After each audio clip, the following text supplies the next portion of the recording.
Chapter 16. I won't, said Mary. They found a great deal to do that morning, and Mary was late in returning to the house, and was also in such a hurry to get back to her work that she quite forgot Colin until the last moment. "Tell Colin that I can't come and see him yet," she said to Martha. "I'm very busy in the garden." Martha looked rather frightened. Miss Mary," she said, "it may put him all out of humour when I tell him that." But Mary was not as afraid of him as other people were, and she was not a self-sacrificing person. "I can't stay," she answered. "Dickon's waiting for me," and she ran away. The afternoon was even lovelier and busier than the morning had been. Already nearly all the weeds were cleared out of the garden, and most of the roses and trees had been pruned or dug about. Dickon had brought a spade of his own, and he had taught Mary to use all her tools, so that by this time it was plain that though the lovely wild place was not likely to become a gardener's garden, it would be a wilderness of growing things before the springtime was over. "There'll be apple blossoms and cherry blossoms overhead," Dickon said, working away with all his might, "and there'll be peach and plum trees in bloom against t' walls, and t' grass'll be a carpet of flowers." The little fox and the rook were as happy and busy as they were, and the robin and his mate flew backwards and forwards like tiny streaks of lightning. Sometimes the rook flapped his black wings and soared away over the tree-tops in the park. Each time he came back and perched near Dickon and cawed several times as if he were relating his adventures, and Dickon talked to him just as he had talked to the robin. Once, when Dickon was so busy that he did not answer him at first, Soot flew onto his shoulder and gently tweaked his ear with his large beak. When Mary wanted to rest a little, Dickon sat down with her under a tree, and once he took his pipe out of his pocket and played the soft, strange little notes, and 2 squirrels appeared on the wall and looked and listened. "There's a good bit stronger than there was," Dickon said, looking at her as she was digging.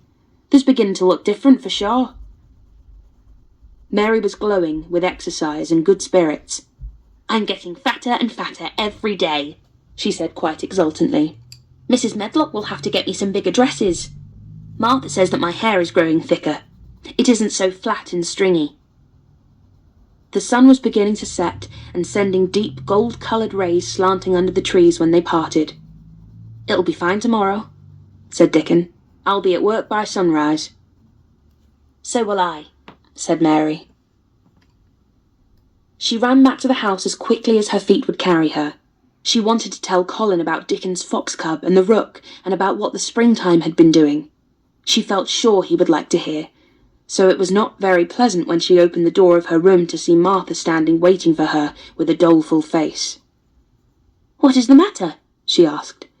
"What did Colin say when you told him I couldn't come?" Said Martha. "I wish they'd gone. He was now going into one of his tantrums. There's been a nice to-do all afternoon to keep him quiet. He would watch the clock all t' time." Mary's lips pinched themselves together. She was no more used to considering other people than Colin was, and she saw no reason why an ill-tempered boy should interfere with the things she liked best.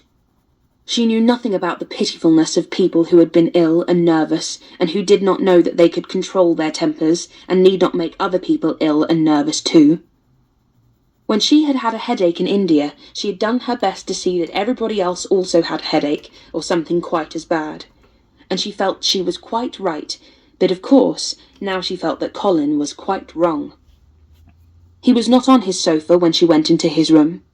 He was lying flat on his back in bed, and he did not turn his head towards her as she came in. This was a bad beginning, and Mary marched up to him with her stiff manner.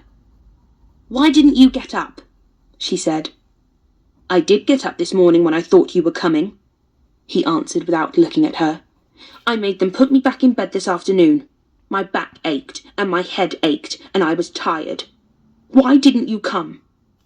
"I was working in the garden with Dickon," said Mary. Colin frowned and condescended to look at her. "I won't let that boy come here if you go and stay with him instead of coming to talk to me," he said. Mary flew into a fine passion. She could fly into a passion without making a noise. She just grew sour and obstinate and did not care what happened. "If you send Dickon away, I'll never come into this room again," she retorted. "You'll have to if I want you," said Colin. "I won't," said Mary. "I'll make you," said Colin. "They shall drag you in." "Shall they, Mr. Rajah?" said Mary fiercely.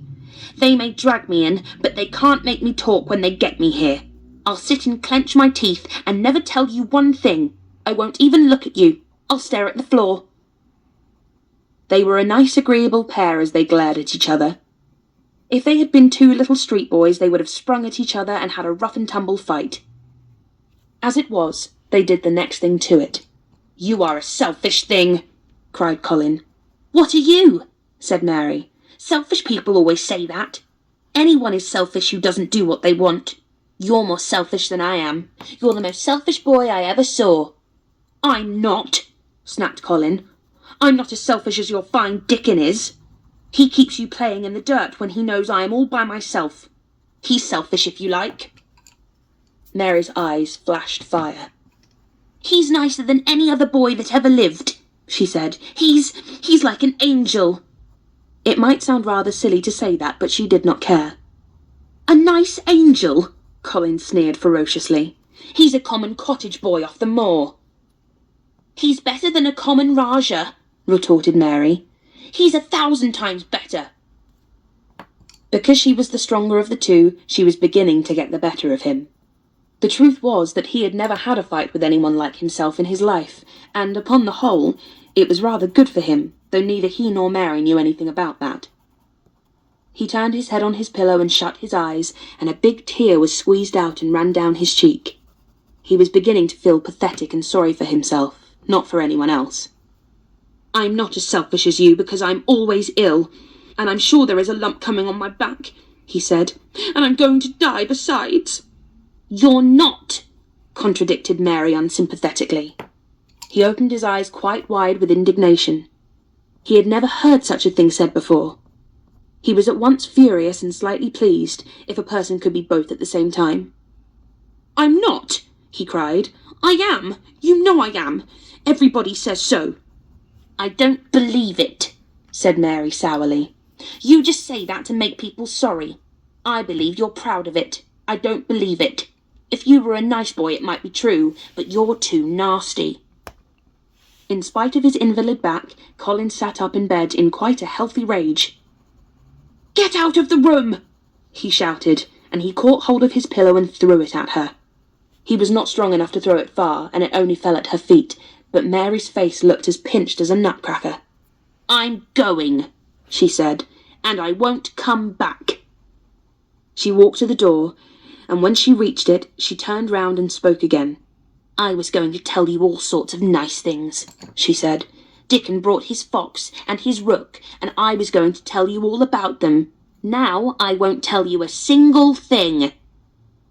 She marched out of the door and closed it behind her, and there to her great astonishment she found the trained nurse, standing as if she had been listening, and, more amazing still, she was laughing. She was a big, handsome young woman, who ought not to have been a trained nurse at all, as she could not bear invalids, and she was always making excuses to leave Colin to Martha or anyone else who would take her place. Mary had never liked her, and she simply stood and gazed up at her as she stood giggling into her handkerchief.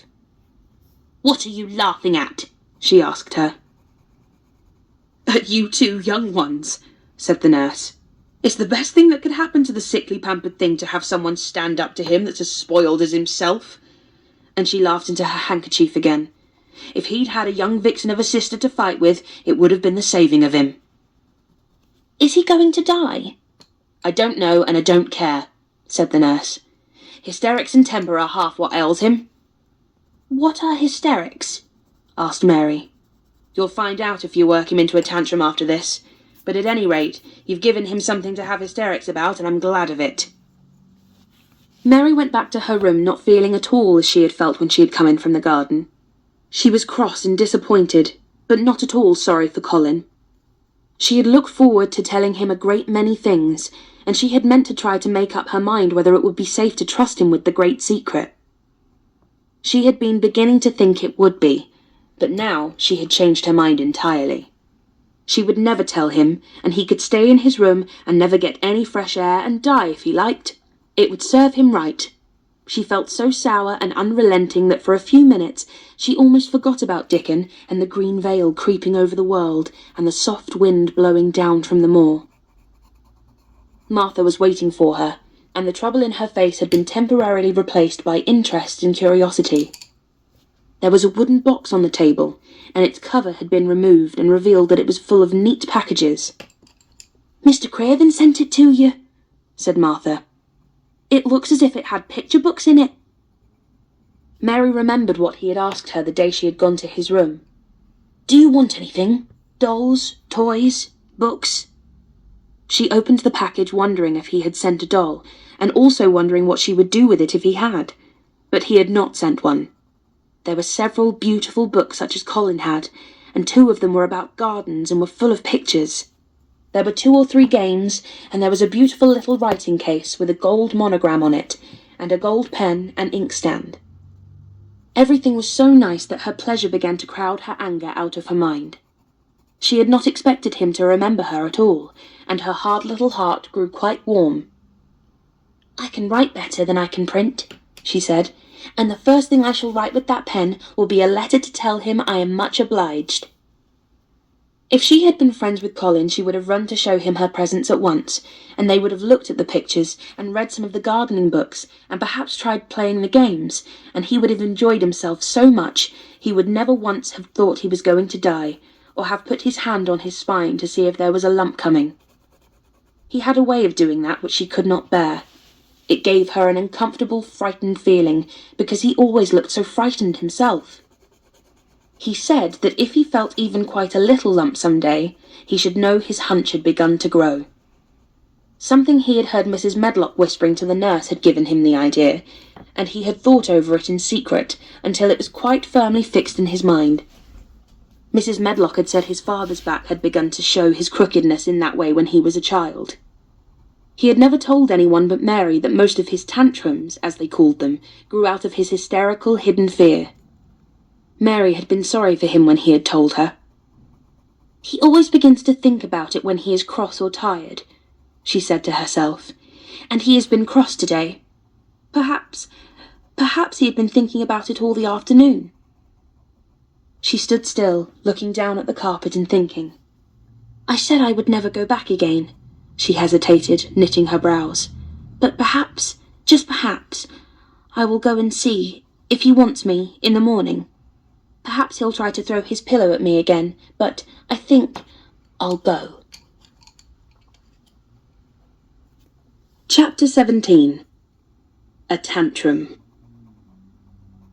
She had got up very early in the morning, and had worked hard in the garden, and she was tired and sleepy, so as soon as Martha had brought her supper, and she had eaten it, she was glad to go to bed.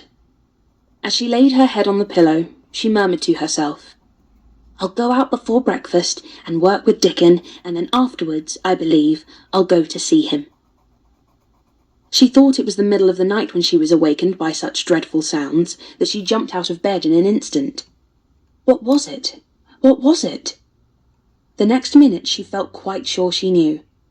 Doors were opened and shut, and there were hurrying feet in the corridors, and someone was crying and screaming at the same time, screaming and crying in a horrible way. "It's Colin," she said. "He's having one of those tantrums the nurse calls hysterics. How awful it sounds."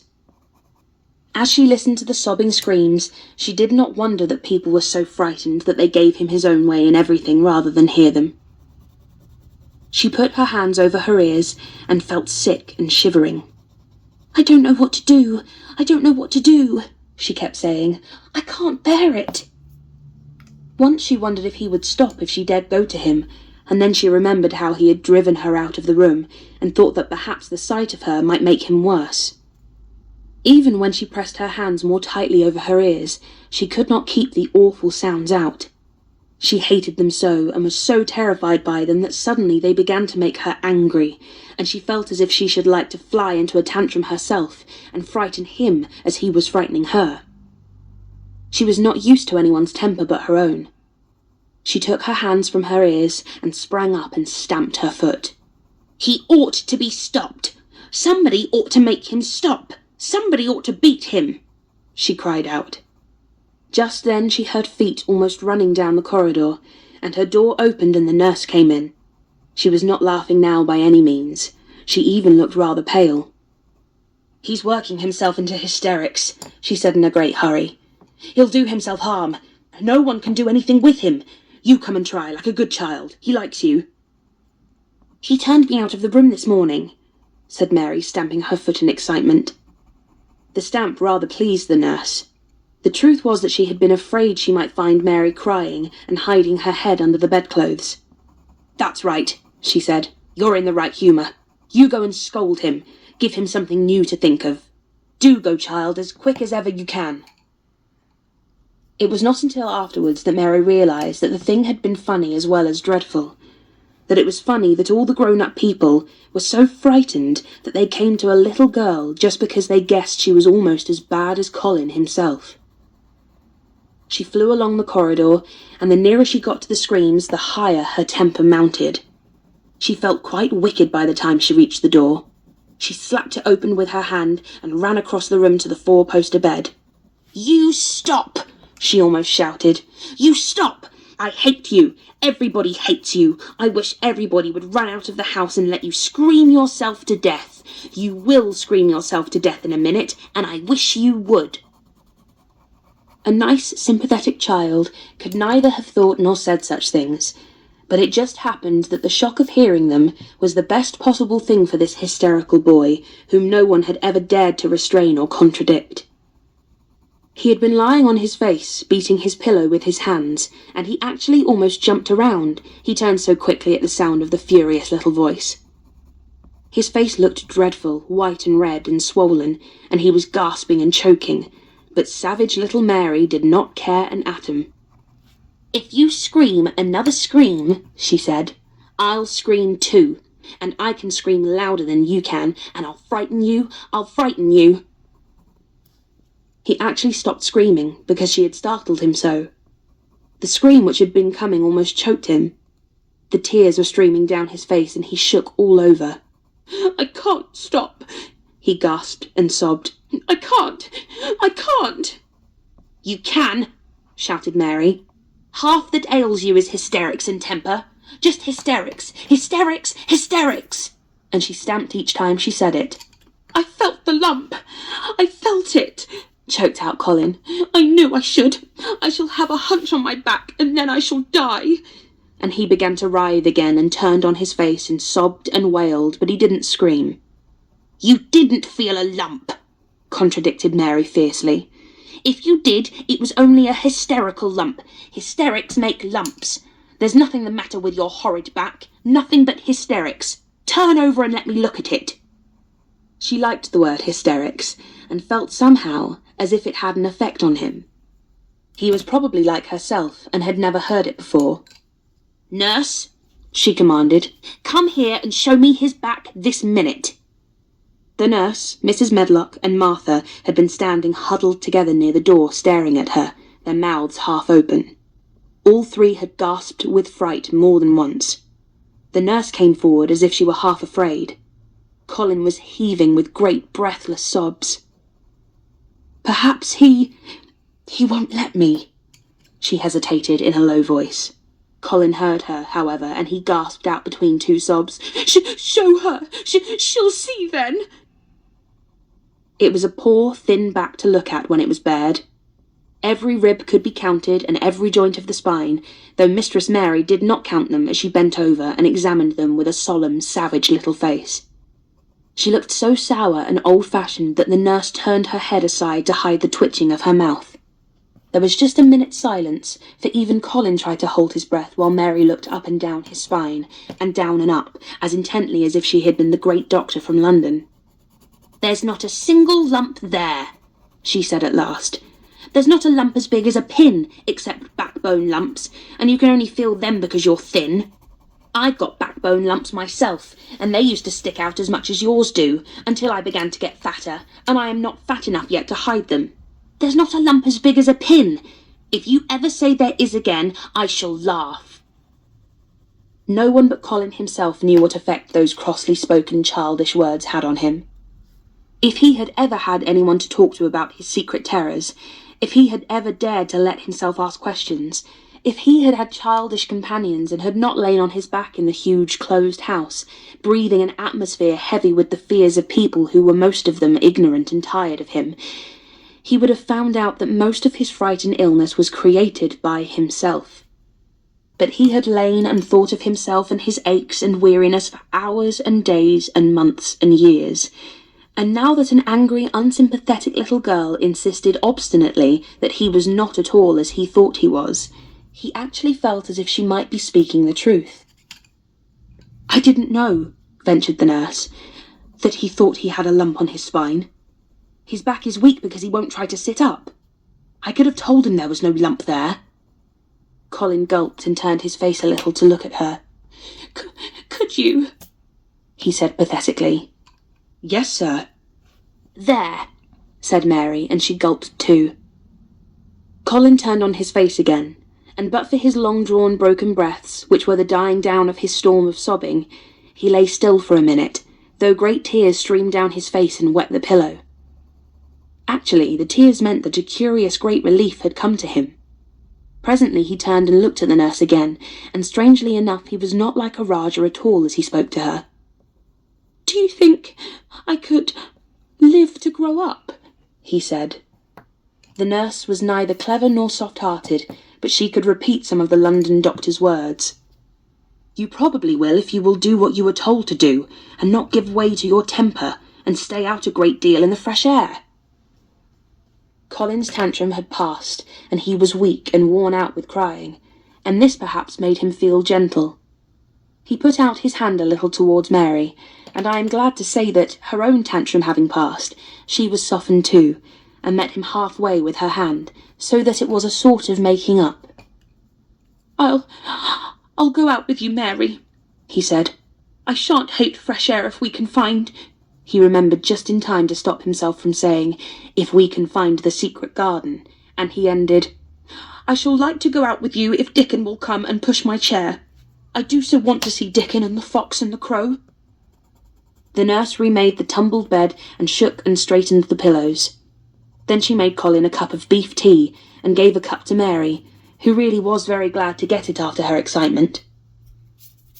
Mrs. Medlock and Martha gladly slipped away, and after everything was neat and calm and in order, the nurse looked as if she would very gladly slip away also. She was a healthy young woman who resented being robbed of her sleep, and she yawned quite openly as she looked at Mary, who had pushed her big footstool close to the four-poster bed and was holding Colin's hand. "You must go back and get your sleep out," she said. "He'll drop off after a while, if he's not too upset. Then I'll lie down myself in the next room." "Would you like me to sing that song I learned from my ayah?" Mary whispered to Colin. His hand pulled hers gently, and he turned his tired eyes on her appealingly. "Oh, yes," he answered. "It's such a soft song. I shall go to sleep in a minute." "I will put him to sleep," Mary said to the yawning nurse. "You can go if you like." "Well," said the nurse, with an attempt at reluctance, "if he doesn't go to sleep in half an hour, you must call me." "Very well," answered Mary. The nurse was out of the room in a minute, and as soon as she was gone, Colin pulled Mary's hand again. "I almost told," he said, "but I stopped myself in time. I won't talk, and I'll go to sleep, but you said you had a whole lot of nice things to tell me. Do you think you have found out anything at all about the way into the secret garden?" Mary looked at his poor little tired face and swollen eyes, and her heart relented. Yes," she answered.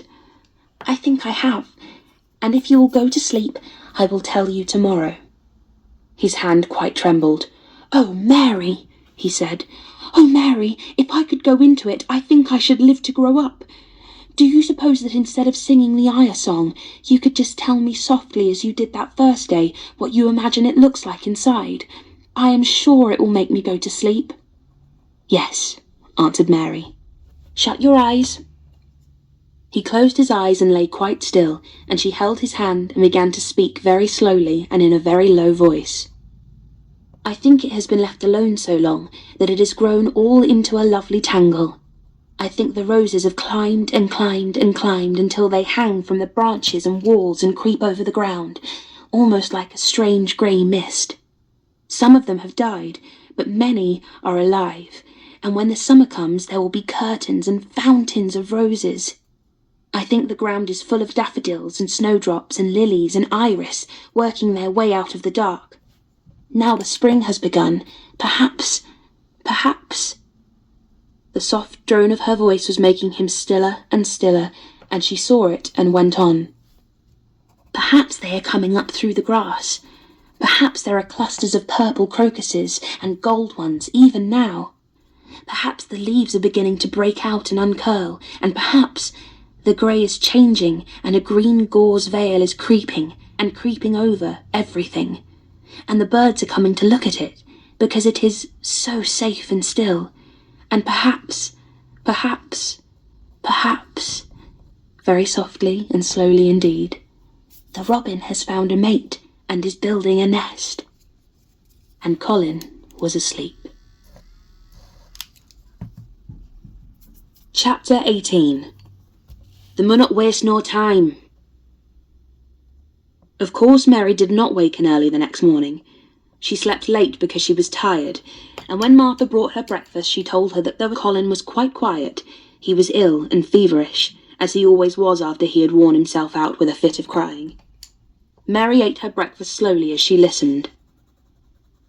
"He says he wishes they would please to go and see him as soon as they can," Martha said. "It's queer what a fancy he's took to thee. They did give him it last night for sure, didn't they? Nobody else would have dared to do it. Poor lad. He's been spoiled till salt won't save him. Mother says as two worst things as can happen to a child is never to have his own way, or to always have it. She doesn't know which is worst. They was in a fine temper theirself too, but he says to me when I went into his room, 'Please ask Miss Mary if she'll please come and talk to me.' Think of him saying please. Will you go, miss?" "I'll run and see Dickon first," said Mary. "No, I'll go and see Colin first and tell him. I know what I'll tell him," with a sudden inspiration. She had her hat on when she appeared in Colin's room, and for a second he looked disappointed. He was in bed, and his face was pitifully white, and there were dark circles round his eyes. "I'm glad you came," he said. "My head aches, and I ache all over because I'm so tired. Are you going somewhere?" Mary went and leaned against his bed. "I won't be long," she said. "I'm going to Dickon, but I'll come back. Colin, it's something about the secret garden." His whole face brightened and a little colour came into it. "Oh, is it?" he cried out. "I dreamed about it all night. I heard you say something about the grey changing into green, and I dreamed I was standing in a place all filled with trembling little green leaves, and there were birds on nests everywhere, and they looked so soft and still. I'll lie and think about it until you come back." In 5 minutes, Mary was with Dickon in their garden. The fox and the crow were with him again, and this time he had brought 2 tame squirrels. "I came over on the pony this morning," he said. "He is a good little chap, Jump is. I brought these 2 in my pockets. This here one, he's called Nut, and this here other one's called Shell." When he said Nut, one squirrel leaped onto his right shoulder, and when he said Shell, the other one leaped onto his left shoulder.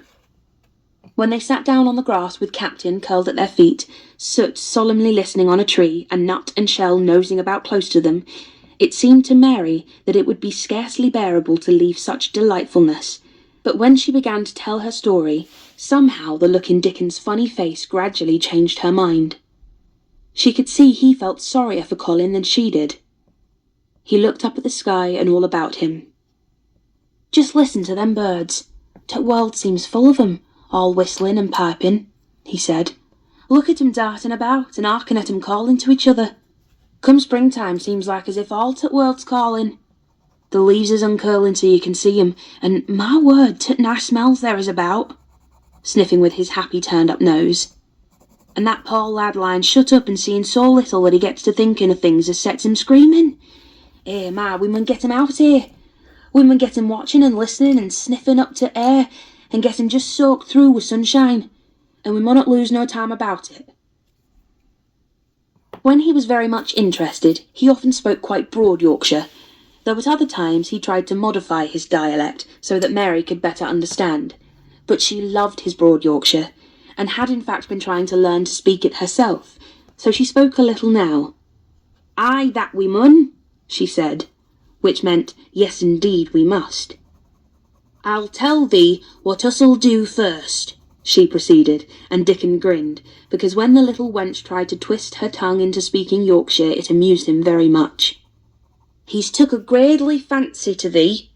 He wants to see thee, and he wants to see Soot and Captain. When I go back to the house to talk to him, I'll ax him if thou canna come and see him to-morrow morning, and bring the creatures with thee, and then, in a bit, when there's more leaves out, and happen a bud or two, we'll get him to come out, and thou shall push him in his chair, and we'll bring him here and show him everything." When she stopped, she was quite proud of herself. She had never made such a long speech in Yorkshire before, and she had remembered very well. "Thou mun talk a bit of Yorkshire like that to Mr. Colin," Dickon chuckled. "Thou'll make him laugh, and there's nowt as good for ill folk as laughing is. Mother says she believes as half a hour's good laugh every morning 'ud cure a chap as was making ready for typhus fever." "I'm going to talk Yorkshire to him this very day," said Mary, chuckling herself. The garden had reached the time when every day and every night it seemed as if magicians were passing through it, drawing loveliness out of the earth and the boughs with wands. It was hard to go away and leave it all, particularly as Nut had actually crept onto her dress, and Shell had scrambled down the trunk of the apple tree they sat under, and stayed there looking at her with inquiring eyes. But she went back to the house, and when she sat down close to Colin's bed, he began to sniff as Dickon did, though not in such an experienced way. "You smell like flowers and fresh things," he cried out quite joyously. "What is it you smell of? It's cool and warm and sweet, all at the same time." "It's wind from moor," said Mary. "It comes o' sitting on grass under a tree with Dickon and with Captain and Soot and Nut and Shell. It's springtime, and out of doors and sunshine it smells so gradely." She said it as broadly as she could, and you do not know how broadly Yorkshire sounds until you have heard someone speak it. Colin began to laugh. "What are you doing?" he said. "I've never heard you talk like that before. How funny it sounds." "I'm giving thee a bit of Yorkshire," answered Mary triumphantly. "I canna talk as gradely as Dickon and Martha can, but the seas I can shape a bit. Doesn't thou understand a bit of Yorkshire when thou hears it? And thou a Yorkshire lad thyself, bred and born. I wonder thou'rt not ashamed of thy face."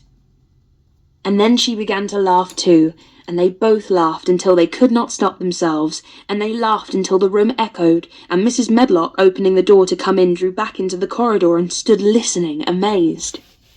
"Well, upon my word," she said, speaking rather broad Yorkshire herself, because there was no one to hear her, and she was so astonished. "Whoever heard it like? Whoever on earth would have thought it?" There was so much to talk about. It seemed as if Colin could never hear enough of Dickon and Captain and Soot and Nut and Shell and the pony whose name was Jump. Mary had run round into the wood with Dickon to see Jump. He was a tiny little shaggy moor pony, with thick locks hanging over his eyes, and with a pretty face and a nuzzling velvet nose. He was rather thin with living on moor grass, but he was as tough and wiry as if the muscle in his little legs had been made of steel springs. He had lifted his head and whinnied softly the moment he saw Dickon, and he had trotted up to him and put his head across his shoulder, and then Dickon had talked into his ear, and Jump had talked back in odd little whinnies and puffs and snorts. Dickon had made him give Mary his small front hoof, and kiss her on the cheek with his velvet muzzle. "Does he really understand everything Dickon says?" Colin asked. "It seems as if he does," answered Mary. "Dickon says anything will understand if you're friends with it for sure, but you have to be friends for sure." Colin lay quiet a little while, and his strange grey eyes seemed to be staring at the wall, but Mary saw he was thinking. "I wish I was friends with things," he said at last, "but I'm not. I never had anything to be friends with, and I can't bear people." "Can't you bear me?" asked Mary. "Yes, I can," he answered. "It's very funny, but I even like you." "Ben Weatherstaff said I was like him," said Mary. He said he'd warrant we'd both got the same nasty tempers. I think you are like him too. We are all three alike, you and I and Ben Weatherstaff. He said we were neither of us much to look at, and we were as sour as we looked. But I don't feel as sour as I used to before I knew the Robin and Dickon." "Did you feel as if you hated people?" "Yes," answered Mary, without any affectation. "I should have detested you if I had seen you before I saw the Robin and Dickon." Colin put out his thin hand and touched her. "Mary," he said, "I wish I hadn't said what I said about sending Dickon away. I hated you when you said he was like an angel and I laughed at you, but perhaps he is." "Well, it was rather funny to say it," she admitted frankly, "because his nose does turn up, and he has a big mouth, and his clothes have patches all over them, and he talks broad Yorkshire. But if an angel did come to Yorkshire and live on the moor, if there was a Yorkshire angel, I believe he'd understand the green things and know how to make them grow, and he would know how to talk to the wild creatures as Dickon does, and they'd know he was friends for sure." "I shouldn't mind Dickon looking at me," said Colin. "I want to see him." "I'm glad you said that," answered Mary, because... Quite suddenly it came into her mind that this was the minute to tell him. Colin knew something new was coming. "Because what?" he cried eagerly. Mary was so anxious that she got up from her stool and came to him and caught hold of both his hands. "Can I trust you? I trusted Dickon because birds trusted him. Can I trust you for sure? For sure?" she implored. Her face was so solemn that he almost whispered his answer. "Yes, yes." "Well, Dickon will come to see you tomorrow morning, and he'll bring his creatures with him." "Oh, oh!" Colin cried out in delight. "But that's not all," Mary went on, almost pale with solemn excitement. "The rest is better. There is a door into the garden. I found it. It is under the ivy on the wall."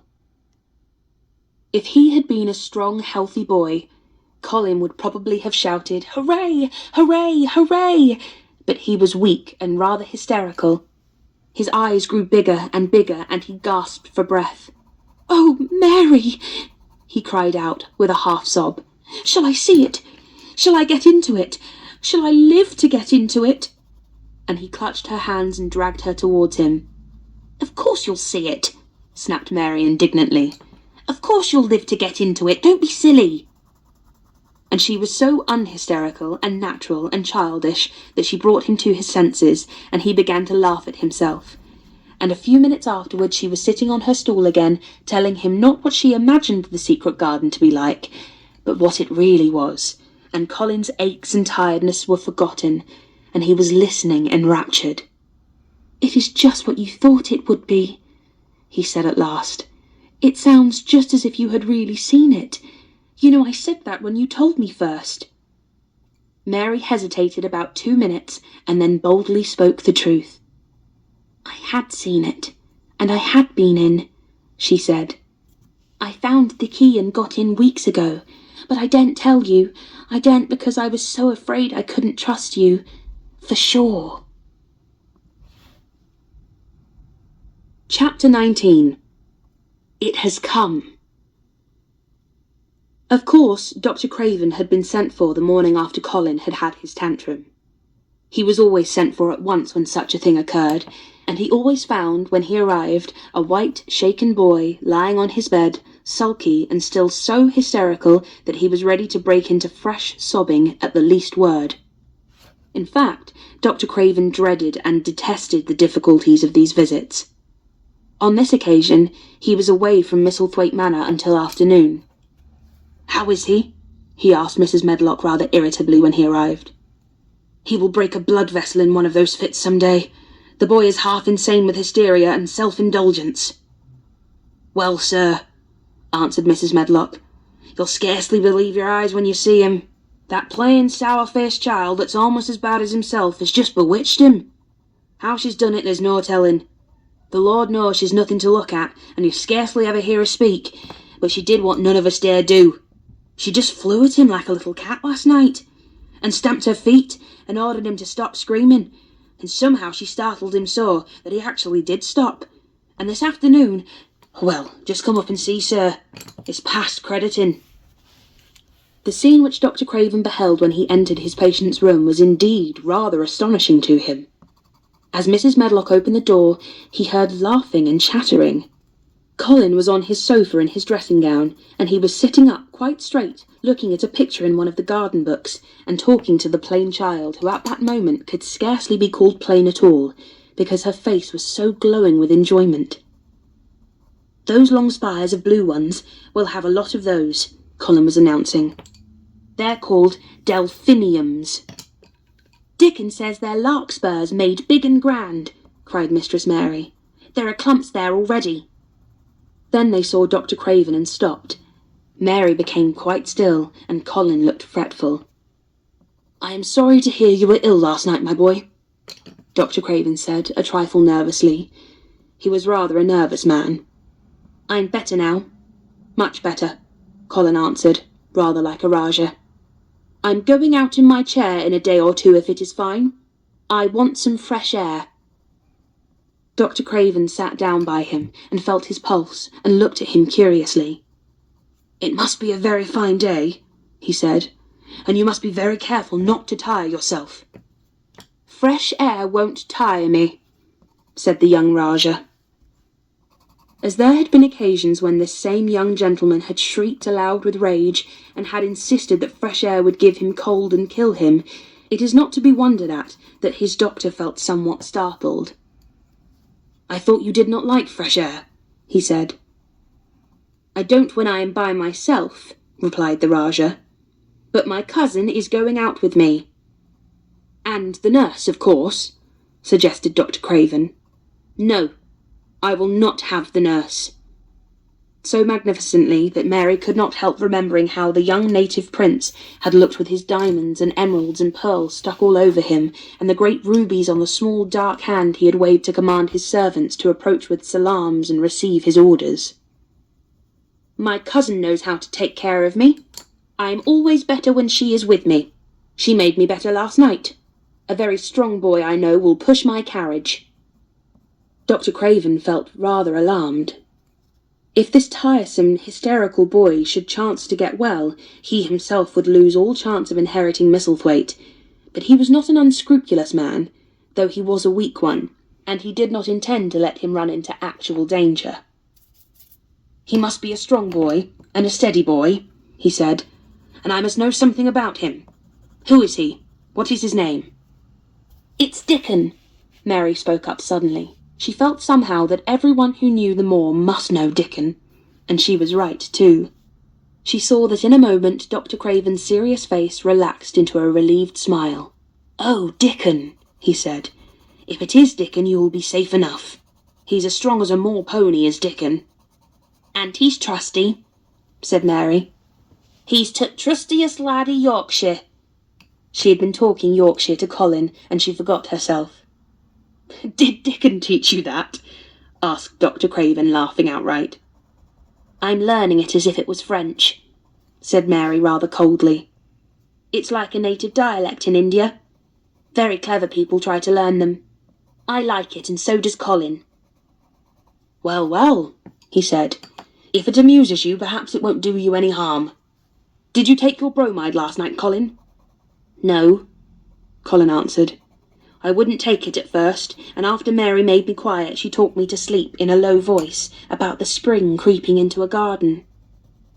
"That sounds soothing," said Dr. Craven, more perplexed than ever, and glancing sideways at Mistress Mary sitting on her stool and looking down silently at the carpet.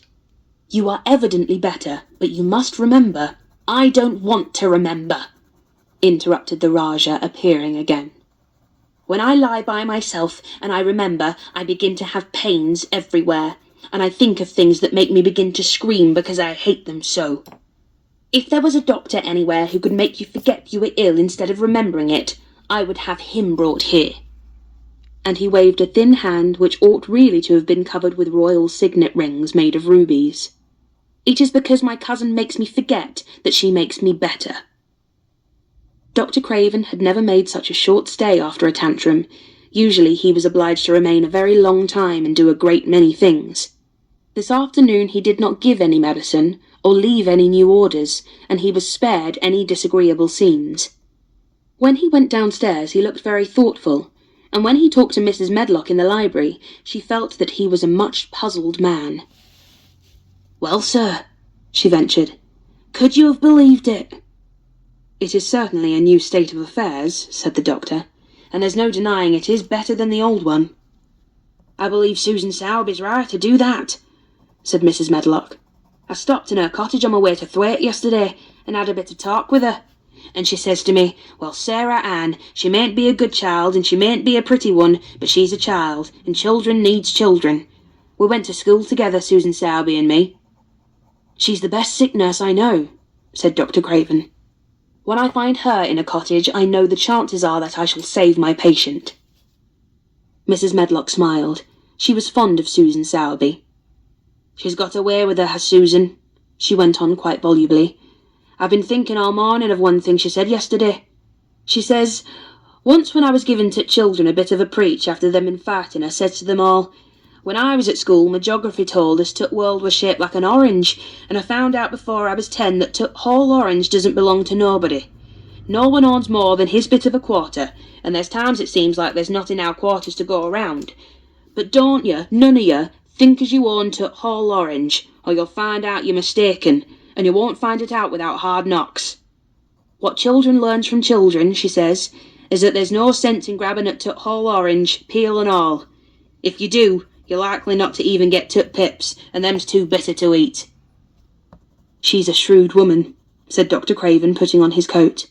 "Well, she's got a way of saying things," ended Mrs. Medlock, much pleased. "Sometimes I've said to her, 'Hey, Susan, if you was a different woman and didn't talk such broad Yorkshire, I've seen the times when I should have said you was clever.'" That night Colin slept without once awakening, and when he opened his eyes in the morning he lay still and smiled without knowing it, smiled because he felt so curiously comfortable. It was actually nice to be awake, and he turned over and stretched his limbs luxuriously. He felt as if tight strings which had held him had loosened themselves and let him go. He did not know that Dr. Craven would have said that his nerves had relaxed and rested themselves. Instead of lying and staring at the wall and wishing he had not awakened, his mind was full of the plans he and Mary had made yesterday, of pictures of the garden and of Dickon and his wild creatures. It was so nice to have things to think about, and he had not been awake more than 10 minutes when he heard feet running along the corridor and Mary was at the door. The next minute she was in the room and had run across to the bed, bringing with her a waft of fresh air full of the scent of the morning. "You've been out! You've been out! There's that nice smell of leaves!" he cried. She had been running, and her hair was loose and blown, and she was bright with the air and pink-cheeked, though he could not see it. "It's so beautiful," she said, a little breathless with her speed. "You never saw anything so beautiful. It has come. I thought it had come the other morning, but it was only coming. It is here now. It has come, the spring. Dickon says so." "Has it?" cried Colin, and though he really knew nothing about it, he felt his heart beat. He actually sat up in bed. "Open the window," he added, laughing half with joyful excitement and half at his own fancy. "Perhaps we may hear golden trumpets." And though he laughed, Mary was at the window in a moment, and in a moment more it was opened wide, and freshness and softness and scents and bird song were pouring through. "That's fresh air," she said. "Lie on your back and draw in long breaths of it. That's what Dickon does when he's lying on the moor. He says he feels it in his veins, and it makes him strong, and he feels as if he could live for ever and ever. Breathe it and breathe it." She was only repeating what Dickon had told her, but she caught Colin's fancy. "For ever and ever! Does it make him feel like that?" he said, and he did as she told him, drawing in long deep breaths over and over again until he felt something quite new and delightful was happening to him. Mary was at his bedside again. "Things are crowding up out of the earth," she ran on in a hurry, "and there are flowers uncurling and buds on everything, and the green veil has covered nearly all the grey, and the birds are in such a hurry about their nests for fear they may be too late, that some of them are even fighting for places in the secret garden. and the rose bushes look as wick can be, and there are primroses in the lanes and woods, and the seeds we planted are up, and Dickon has brought the fox and the crow and the squirrels and a newborn lamb." And then she paused for breath. The newborn lamb Dickon had found 3 days before, lying by its dead mother among the gorse bushes on the moor. It was not the first motherless lamb he had found, and he knew what to do with it. He had taken it to the cottage wrapped in his jacket, and he had let it lie near the fire and had fed it with warm milk. It was a soft thing, with a darling, silly baby face and legs rather long for its body. Dickon had carried it over the moor in his arms, and its feeding bottle was in his pocket with a squirrel, and when Mary had sat under a tree, with its limp warmness huddled on her lap, she had felt as if she were too full of strange joy to speak. A lamb, a living lamb who lay on your lap like a baby. She was describing it with great joy, and Colin was listening and drawing in long breaths of air when the nurse entered. She started a little at the sight of the open window. She had sat stifling in the room many a warm day because her patient was sure that open windows gave people cold. "Are you sure you are not chilly, Master Colin?" she inquired. "No," was the answer. "I am breathing long breaths of fresh air. It makes you strong. I'm going to get up to the sofa for breakfast, and my cousin will have breakfast with me." The nurse went away concealing a smile to give the order for 2 breakfasts. She found the servants' hall a more amusing place than the invalid's chamber, and just now everybody wanted to hear the news from upstairs. There was a great deal of joking about the unpopular young recluse, who, as the cook said, had found his master and good for him. The servants' hall had been very tired of the tantrums, and the butler, who was a man with a family, had more than once expressed his opinion that the invalid would be all the better for a good hiding. When Colin was on his sofa and the breakfast for 2 was put upon the table, he made an announcement to the nurse in his most Rajah-like manner. "A boy, a fox, and a crow, and 2 squirrels, and a newborn lamb are coming to see me this morning. I want them brought upstairs as soon as they come," he said. "You are not to begin playing with the animals in the servants' hall and keep them there. I want them here." The nurse gave a little gasp and tried to conceal it with a cough. "Yes, sir," she answered. "I'll tell you what you can do," added Colin, waving his hand. "You can tell Martha to bring them here. The boy is Martha's brother. His name is Dickon, and he is an animal charmer." "I hope the animals won't bite, Master Colin," said the nurse. "I told you he was a charmer," said Colin austerely. "Charmers' animals never bite." "There are snake charmers in India," said Mary, "and they can put their snakes' heads in their mouths." "Goodness!" shuddered the nurse. They ate their breakfast with the morning air pouring in upon them.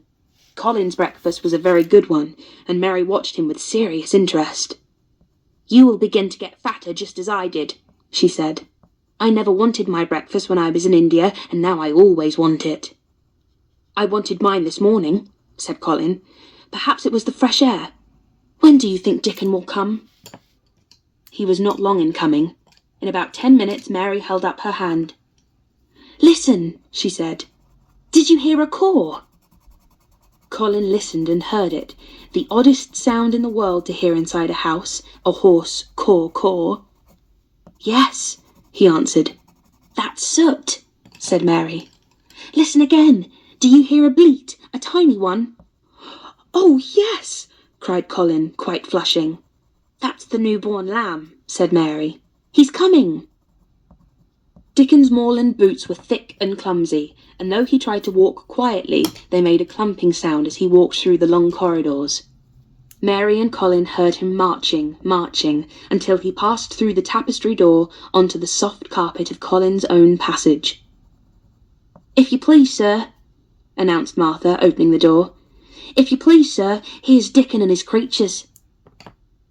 Dickon came in smiling his nicest wide smile. The newborn lamb was in his arms, and the little red fox trotted by his side. Nut sat on his left shoulder, and Soot on his right, and Shell's head and paws peeped out of his coat pocket.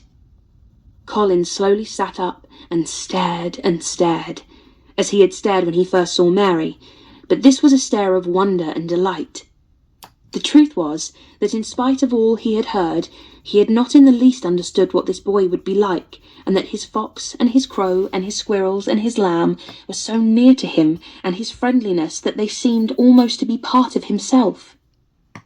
Colin had never talked to a boy in his life, and he was so overwhelmed by his own pleasure and curiosity that he did not even think of speaking. But Dickon did not feel the least shy or awkward. He had not felt embarrassed because the crow had not known his language, and had only stared and had not spoken to him the first time they met. Creatures were always like that until they found out about you. He walked over to Colin's sofa and put the newborn lamb quietly on his lap, and immediately the little creature turned to the warm velvet dressing gown and began to nuzzle and nuzzle into its folds and butt its tight-curled head with soft impatience against his side. Of course, no boy could have helped speaking then. "What is it doing?" cried Colin. "Oh, what does it want?" "It wants its mother," said Dickon, smiling more and more. "I brought it to thee a bit hungry because I know they'd like to see it feed." He knelt down by the sofa and took a feeding bottle from his pocket. "Come on, little un," he said, turning the small woolly white head with a gentle brown hand. "This is what there's after. Thou'll get more out of this than we'll get out of silk velvet coats. There now." And he pushed the rubber tip of the bottle into the nuzzling mouth, and the lamb began to suck it with ravenous ecstasy. After that there was no wondering what to say. By the time the lamb fell asleep, questions poured forth, and Dickon answered them all. He told them how he had found the lamb just as the sun was rising 3 mornings ago. He had been standing on the moor listening to a skylark and watching him swing higher and higher into the blue, until he was only a speck in the heights of blue. "I'd almost lost him but for his song, and I was wondering how a chap could hear it, when it seemed as if he'd get out of t' world in a minute, and just then I heard something else far off among t' gorse bushes. It was a weak bleating, and I knowed it was a new lamb as was hungry, as I knowed it wouldn't be hungry if it hadn't lost its mother somehow, so I set off searching. I did have a look for it." Standing on the moor listening to a skylark and watching him swing higher and higher into the blue, until he was only a speck in the heights of blue. "I'd almost lost him but for his song, and I was wondering how a chap could hear it, when it seemed as if he'd get out of t' world in a minute, and just then I heard something else far off among t' gorse bushes. It was a weak bleating, and I knowed it was a new lamb as was hungry, as I knowed it wouldn't be hungry if it hadn't lost its mother somehow, so I set off searching. I did have a look for it. I went in and out among t' gorse bushes, and round, and I always seemed to take t' wrong turning. But at last I seed a bit of white by a rock on top of t' moor, and I climbed up and found t' little and half dead with cold and clemming." While he talked, Soot flew solemnly in and out of the open window and cawed remarks about the scenery, while Nut and Shell made excursions into the big trees outside, and ran up and down trunks and explored branches. Captain curled up near Dickon, who sat on the hearthrug from preference. They looked at the pictures in the gardening books, and Dickon knew all the flowers by their country names, and knew exactly which ones were already growing in the secret garden. "I couldn't say that there name," he said, pointing to one under which was written Aquilegia. "But us calls that a columbine, and that there one it's a snapdragon, and they both grow wild in hedges, but these is garden ones, and they're bigger and grander. There's some big clumps of columbine in t' garden. They'll look like a bed of blue and white butterflies fluttering when they're out." "I'm going to see them," cried Colin. "I am going to see them." "Aye, that the mun," said Mary quite seriously, "and thou munnot lose no time about it."